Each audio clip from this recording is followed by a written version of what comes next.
मैं और मेरी सबसे करीबी दोस्त उमा बचपन से साथ रहते थे। स्कूल से लेकर कॉलेज तक हर मोड़ पर हमने एक दूसरे का साथ दिया। लेकिन मेरे दिल में कुछ खास था जिसे मैं कभी कह नहीं सकता। उमा मेरी सबसे अच्छी दोस्त थी, लेकिन मैं उससे प्यार करता था। उसकी मुस्कान, उसकी बातें, सब कुछ मेरे दिल को छू लिया करती थी। लेकिन मेरे मन में डर था, कहीं मैं उसे खो ना दूँ अगर मैंने अपने दिल की बात कही तो। गर्मियों की छुट्टी में उमर ने मुझे बताया कि वह अपने परिवार की पुरानी हवेली में कुछ दिन बिताने जा रही है। वह हवेली गांव से काफ़ी दूर एक घने जंगल के पास थी और सालों से बंद पड़ी थी। गांव के लोग उस हवेली के बारे में अजीब बातें करते थे।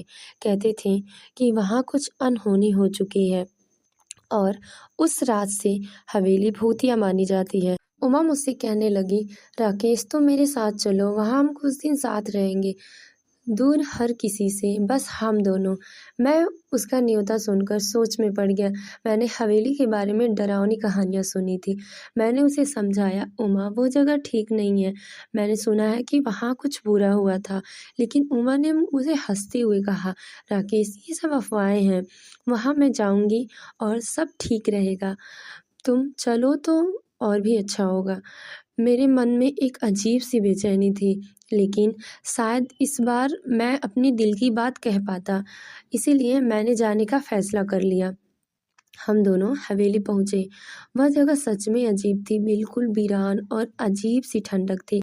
वहाँ हवेली के चारों ओर टूटी फूटी दीवारें थीं, जैसे यह सालों से छोड़ दी गई हों। उमा बहुत उत्साहित थी, लेकिन मुझे अंदर एक अजीब सी बेचैनी हो रही थी। जैसे ही हम अंदर गए, हवेली के दरवाजे अपने आप ही बंद हो गए। उमा ने उसे मजाक समझा और हंसने लगी, लेकिन मेरे मन में सवाल उठने लगे।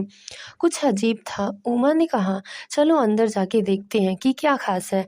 हम अंदर गए और कमरे के हर कोने में एक अजीब सी सन्नाटा महसूस किया। रात होते ही हवेली और भी डरावनी होने लगी। मैं उमा से बात करना चाहता था, लेकिन वह कुछ अजीब बर्ताव करने लगी। वह बार बार कमरे से बाहर जा रही थी और फिर अचानक से मुझे लगा जैसे कोई छाया उसके पीछे पीछे चल रही हो। जब मैंने उससे पूछा तो उसने हंसते हुए कहा, तुम बेवजह डर रहे हो राकेश, यहाँ कुछ नहीं है। अगली सुबह उमा के व्यवहार भी अजीब हो गया। वह बात बात पर चुप हो जाती थी, जैसे वह कुछ सोच रही हो। उसकी आंखों में एक अजीब सा खालीपन दिख रहा था, जिसे मैंने पहले कभी नहीं महसूस किया था। मुझे लगा कि शायद ये थकान की वजह से ऐसा महसूस कर रही है, लेकिन रात होते ही हालात और भी खराब हो गए। रात के समय अचानक उमा गायब हो गई। मैंने उसे हर जगह ढूंढा, लेकिन वो कहीं नहीं मिली। हवेली में एक अजीब सी सिसकियां की आवाज़ें आने लगी। मुझे डर लगने लगा, लेकिन फिर अचानक उमा वापस आ गई। उसकी आंखें लाल हो चुकी थी और वह बिल्कुल चुप थी। मैंने उससे पूछा, उमा तुम कहाँ गई थी? उसने धीमी आवाज़ में कहा, तुमने मुझे ढूंढा क्यों? मेरा दिल तेजी से धड़कने लगा। वह उमा नहीं थी जिसे मैं जानता था। उसकी बातें और उसकी आंखें बिल्कुल बदल चुकी थी। अब मुझे हवेली के बारे में पुरानी कहानियों पे यकीन होने लगा था। अगले दिन उमा फिर से मुझसे दूर रहने लगी। वह मुझसे अजीब सवाल पूछने लगी, तुम सच में मेरे दोस्त हो? तुमने कभी मुझे कुछ छुपाया तो नहीं? मुझे यह सवाल सुनकर झटका लगा, क्योंकि मैंने हमेशा अपने दिल में उसकी बात उससे छुपाया था।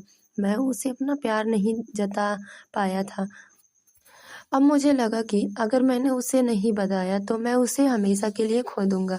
मैंने हिम्मत जुटाकर उससे कहा, मैं तुमसे कुछ कहना चाहता हूँ, मैं तुमसे प्यार करता हूँ, बचपन से ही, लेकिन कभी कह नहीं सका।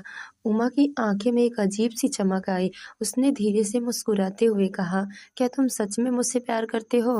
मैंने उसकी आंखों में देखा और कहा, हाँ उमा, मैं हमेशा तुमसे प्यार करता हूँ। तभी उमा अचानक खड़ी हो गई और कमरे से बाहर निकलने लगी। उसने कहा, तुमने ये सब पहले बताना चाहिए, अब बहुत देर हो चुकी है। उमा के इन शब्दों ने मुझे अंदर से हिला दिया। मैंने उसके पीछे पीछे दौड़ते हुए कहा, उमा रुको, क्या कर रही हो? वह तेज़ी से हवेली से उस हिस्से में चली गई जो हमेशा से बंद रहता था। मैंने उसे रोकने की कोशिश की, लेकिन वह बिना किसी डर के दरवाज़ा खोलकर अंदर चली गई। मैं उसके पीछे गया और अंदर का नज़ारा देखकर मेरी सांसें थम गईं।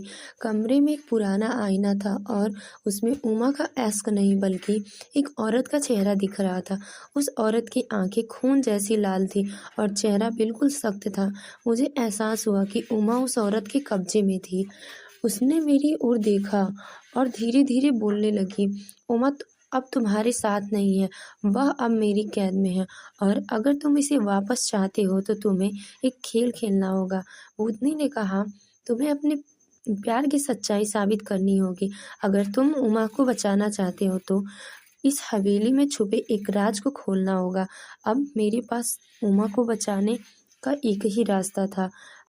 हवेली के अंदर कई रहस्यमयी सुराग थे जो मुझे उस भूतनी की कहानी तक ले जा सकते थे। मेरा प्यार अब मेरी परीक्षा थी। क्या मैं उमा को इस हवेली के भयानक साए से बचा पाऊंगा, या मेरा प्यार भी उमा के साथ हमेशा के लिए भूतिया हवेली में कैद हो जाएगा? आगे क्या होगा?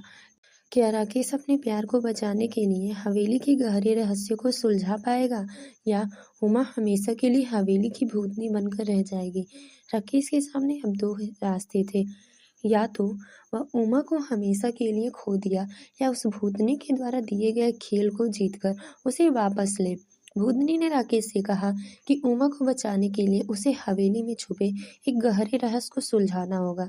राकेश के दिल में डर था, लेकिन उमा को खोने का ख्याल उससे भी ज्यादा डरावना लग रहा था। राकेश ने भूतनी से पूछा, मैं कैसे जानूं कि इस हवेली में का राज क्या है?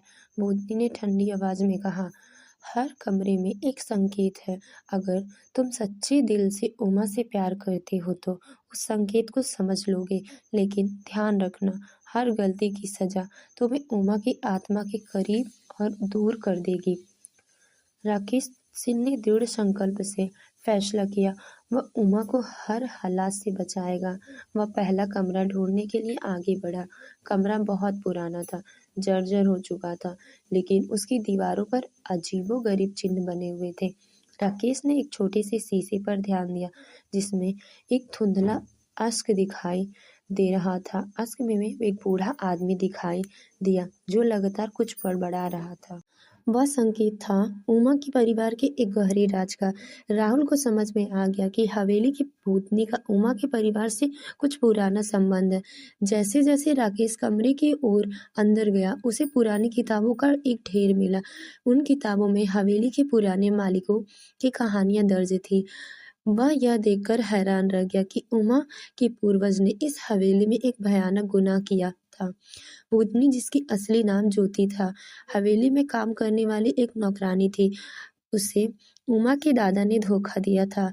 उसने सच्ची दिल से उमा के दादा से प्यार किया, लेकिन जब उसने अपना प्यार जताया तो उमा के दादा ने हवेली के एक गुप्त कमरे में कैद कर दिया, जहां उसकी मौत हो गई।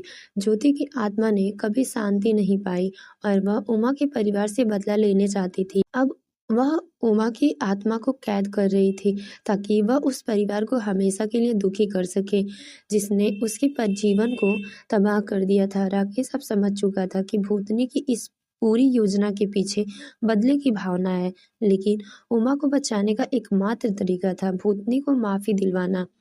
लेकिन वह ऐसा कर सकता था। भूतनी ने राकेश के सामने आखिरी चुनौती रखी, अगर तुम मुझे सच्चे दिल से माफ कर सकते हो तो मैं उमा को छोड़ दूंगी, लेकिन अगर तुम्हारे दिल में जरा भी दुविधा होगा तो उमा हमेशा के लिए मेरी हो जाएगी।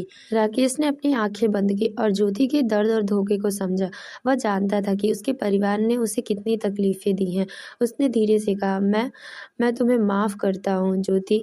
मेरे परिवार ने जो गुनाह किया है उसके लिए मैं माफी मांगता हूँ, लेकिन उमा को इसमें कोई दोस्त नहीं, उसे छोड़ दो। ज्योति ने कुछ पल तक राकेश को देखा और फिर उसकी आंखों में आंसू आ गए। उसकी आत्मा आखिरकार शांत हो गई।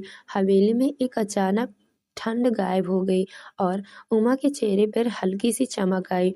उमा धीरे धीरे होश में आई। उसने राकेश को देखा और उसकी आंखों में आंसू थे।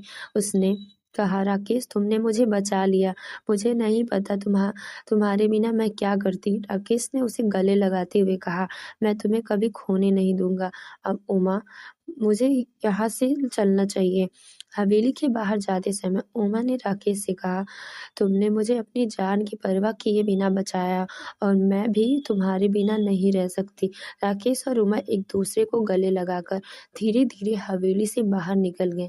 हवेली की भूतनी अब हमेशा के लिए शांत हो चुकी थी और उमा और राकेश का प्यार हमेशा के लिए अमर हो गया था। Thank you for watching my video and ये स्टोरी आप लोगों को पसंद आया हो तो प्लीज़ सब्सक्राइब माई चैनल।